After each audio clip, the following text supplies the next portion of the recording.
हाँ दोस्तों, आज की इस वीडियो में हम एक बुक की रिव्यू करेंगे। बुक का नाम है बिफोर यू स्टार्टअप। बुक के राइटर हैं हमारे पंकज गोयल जी, जो एक IITian और IIM से पढ़े हुए हैं। बेसिकली दोस्तों, इन्होंने एक स्टार्टअप किया था और उनका वो सक्सेसफुल नहीं हो पाया है। उन्होंने अपनी गलतियों को ऑब्ज़र्व किया है, उस पर गौर किया, तब जाके ये बुक लिखा है। अगर आप जॉब करते हैं या पढ़ते हैं तो मैं श्योर हूँ कि आप अपने लाइफ की जो है दूसरे पार्ट में जब आप जॉब करके अर्न करने लगेंगे तो आपको इस चीज़ का ज़रूर एहसास होगा कि आपको एक स्टार्टअप करना चाहिए। अगर आप ऑलरेडी कोई जॉब कर रहे हैं या अगर आप बाद में करेंगे तो हर हाल में मेरी आपसे रिक्वेस्ट रहेगी कि आप कम से कम स्टार्टअप के बारे में थोड़ी सी जो है जानकारी रखिए। उसके लिए आप दो काम कर सकते हैं। सिर्फ इस वीडियो के जो है समरी देख सकते हैं, या इससे ज़्यादा इफेक्टिव और बेटर ये रहेगा कि आप इस बुक को पढ़ सकते हैं। दोस्तों, अगर मैं इस बुक को कहूँ तो बहुत ही इजी लैंग्वेज में लिखा गया है और इम्पॉर्टेंट पॉइंट्स को हाईलाइट किया गया है, क्योंकि जब हम ऐसे कोई बड़े काम स्टार्ट करते हैं तो हमारे पास कोई प्रॉपर प्लानिंग नहीं होती है, हमारे पास इसकी सही से कोई स्ट्रैटेजी नहीं होती कि हमें उसको कैसे करना है, और हम बस स्टार्ट कर देते हैं। हमारे पास बस कुछ ड्रीम्स होते हैं, कुछ आपका कह सकते हैं कंसीवेबल टारगेट्स होते हैं और हम उसके हिसाब से मूव करते हैं। और यही वजह होती है कि अक्सर हमें इसके लिए प्रॉब्लम आती है, और आपको पता होगा कि 90% जो स्टार्टअप्स फेल हो जाते हैं। इस केस में क्या करना है दोस्तों, आपको जो है इसकी तैयारी करनी है, आपको इसके बारे में जितना हो पाए जानना है।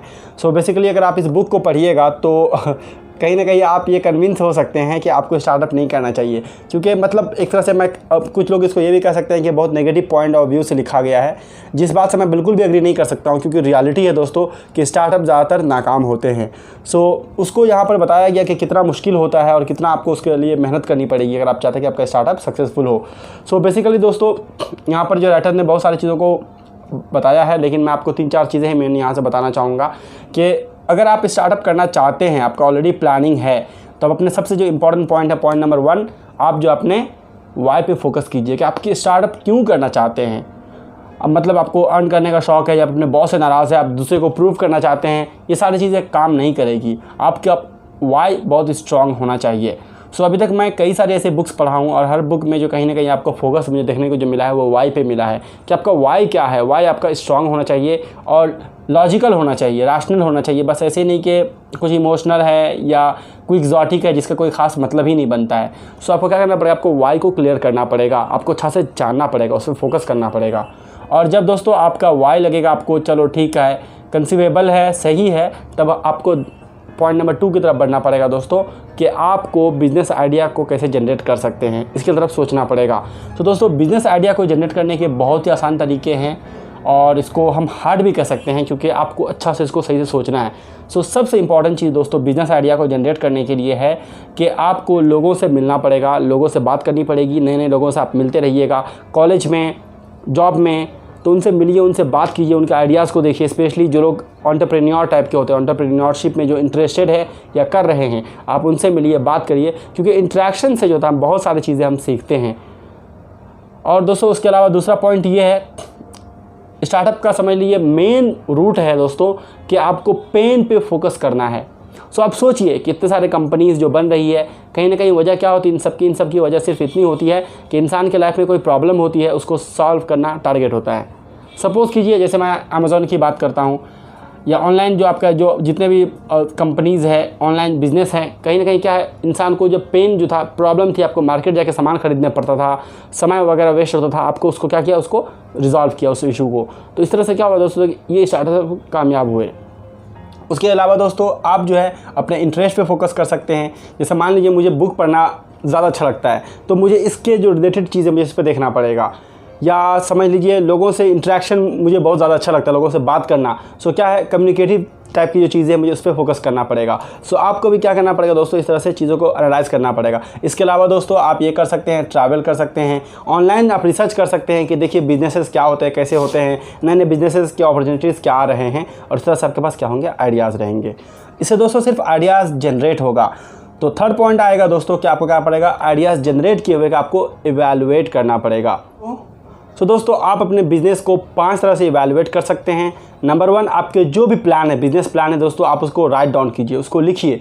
लिखिएगा तब आप उसको क्लैरिफाई कर सकते हैं, वो क्लियर रहेगा आपका माइंड में। और दोस्तों जब उसको आप सही से लिख लेते हैं, जब आपका सारी चीज़ें क्लियर हो जाती है, तब आप सेकंड पॉइंट की तरफ बढ़िए दोस्तों। वो क्या है? मार्केट का डिमांड। क्योंकि दोस्तों अगर आपके पास कोई बहुत अच्छा प्लान है और आप उस पर पूरे फोकस होना चाहते हैं, लेकिन अगर उसका मार्केट में कोई खास डिमांड नहीं है, तो क्या होगा दोस्तों? वो कामयाब नहीं हो पाएगा। सो आपको मार्केट का डिमांड को देखना है, उसको ऑब्जर्व करना है, उसको क्या करना है? आपको रिसर्च करना है दोस्तों। जब आप इससे भी सेटिस्फाई हो जाइएगा, तो थर्ड में जो है दोस्तों, आप कंपटीटर को देखिए। कंपटीटर्स को भी देखना दोस्तों बहुत ज़रूरी होता है, क्योंकि आमतौर पर जो चीज़ आप सोचिएगा वो ऑलरेडी उसमें कोई ना कोई काम करता होगा। सो आपको देखना है कि आपके पास कितनी अपॉर्चुनिटीज़ है, कैसे कैसे कंपटीटर्स है, आप उनसे किस हद तक कम्पीट कर सकते हैं। और उसके साथ साथ दोस्तों कंपटीशन में ज़रूरी नहीं है कि आपको सबको ख़त्म कर आपको मोनोपोली क्या करना है, लाना है, बल्कि अगर आपको कुछ हद तक शेयर मिल जाए जिससे आपको अच्छा खासा प्रॉफिट मिल जाए, वो भी इनफ रहेगा दोस्तों। जब आपको लगे कि हाँ कंपटीटर से भी मैं सेटिस्फाई हूँ, मैं कर सकता हूँ, तो फोर्थ पॉइंट की तरफ दोस्तों आपको बढ़ना पड़ेगा। फोर्थ पॉइंट क्या है दोस्तों? कि आपको अपने कस्टमर्स को ऑब्जर्व करना पड़ेगा कि इस मार्केट में, इस लाइन में, इस स्टार्टअप में कैसे कस्टमर्स होते हैं और मैं इनिशियली कस्टमर्स को कैसे ला सकता हूँ, कैसे मैं उनको पा सकता हूँ। जब दोस्तों आप यहाँ से भी सेटिस्फाई हो जाते हैं, तब आप फाइनल पार्ट की तरफ बढ़िएगा। आप अपना प्रोडक्ट को लॉन्च कर सकते हैं, डेब्यू को लॉन्च कर सकते हैं दोस्तों, और वहाँ पर जो है फीडबैक लीजिए। Feedback is the most important things दोस्तों। जिससे क्या कर सकते हैं? आप अपने प्रोडक्ट को, अपने स्टार्टअप को बहुत हद तक कामयाब कर सकते हैं दोस्तों। सो दोस्तों यहाँ तक रही थी बात, आप अपने बिजनेस को कैसे इवैल्यूएट करेंगे। नेक्स्ट दोस्तों एक बहुत इंपॉर्टेंट पॉइंट्स होता है कि दोस्तों आपको बिजनेस को कैसे करना है। तो दोस्तों पॉइंट नंबर 4 में मैं आपको बताना चाहूँगा कि आपको अपने को फाउंडर्स और टीम के बारे में जानना है। सो आमतौर पर जब हम बिज़नेस करना स्टार्ट करते हैं, तो जो हमारे बहुत करीबी लोग होते हैं हम उनको ले लेते हैं। ये बात बहुत ज़रूरी है और एकदम सही है कि हमें स्टार्टअप ऐसे लोगों के साथ करना चाहिए, को फाउंडर ऐसे लोगों को रखना चाहिए जिस पे हमारा पूरा ट्रस्ट हो। लेकिन सिर्फ ट्रस्ट ही दोस्तों इनफ नहीं है। आमतौर पर आपका जो को फाउंडर होना चाहिए दोस्तों, वो ऐसा होना चाहिए जिसके पास ऐसे टेक्निक्स है, ऐसे स्किल्स है जो आपके पास नहीं है। सपोज़ करिए आप जो है टेक्निकल टीम से हैं दोस्तों, आपको टेक्निकल अच्छा नॉलेज है और आपके पास कस्टमर से डील करने का कम्युनिकेशन स्किल और ऐसी चीज़ों की आपके पास कमी है, तो आप एक ऐसे बंदा को लीजिए जो इस चीज़ को कमी को पूरा कर सकता है और आप लोग क्या कर सकते हैं?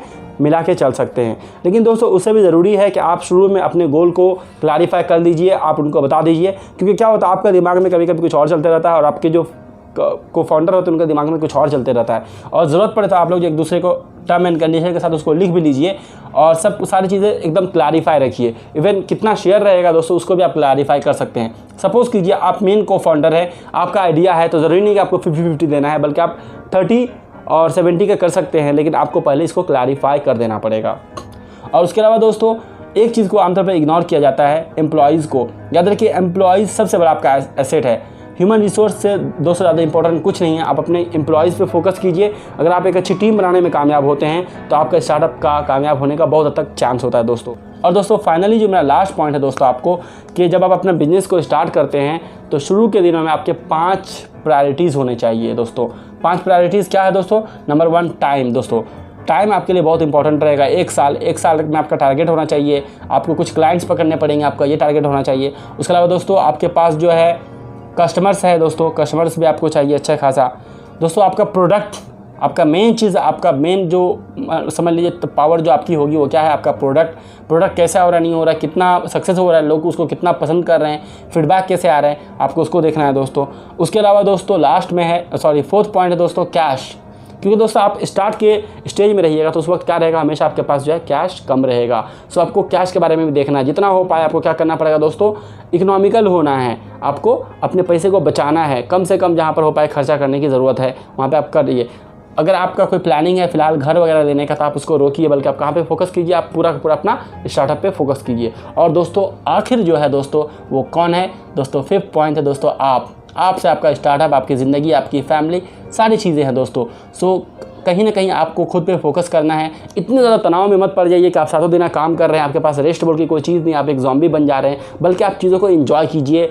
और हाँ, पता है मुझे कि आपको एक्स्ट्रा हमेशा एफर्ट डालनी पड़ेगी, लेकिन क्या कर सकते हैं? आप अपने आप को तैयार कीजिए, नॉलेज बढ़ाइए, अच्छा खाना खाइए, एक्सरसाइज वगैरह कीजिए, ताकि क्या करें आप फिट रहें और अपने स्टार्टअप पे पूरा फोकस कीजिए। और कोशिश कीजिए कि कम से कम हफ्ता में कम से कम आधा दिन जो है आप अपने टाइम को एंजॉय करें अपने फैमिली के साथ, दोस्तों के साथ, ताकि नेक्स्ट डे जब आप काम में जाए तो फिर से आपको क्या करें? पूरा फोकस आ जाए। तो दोस्तों एकदम शॉर्ट में मैंने आपको बिफोर यू स्टार्टअप की जो है समरी बताई है। अगर आपको ये वीडियो अच्छी लगी है तो लाइक करना, सब्सक्राइब करना बिल्कुल भी न भूलें। मैं वीडियो को यहीं पे एंड कर रहा हूँ। Thank you.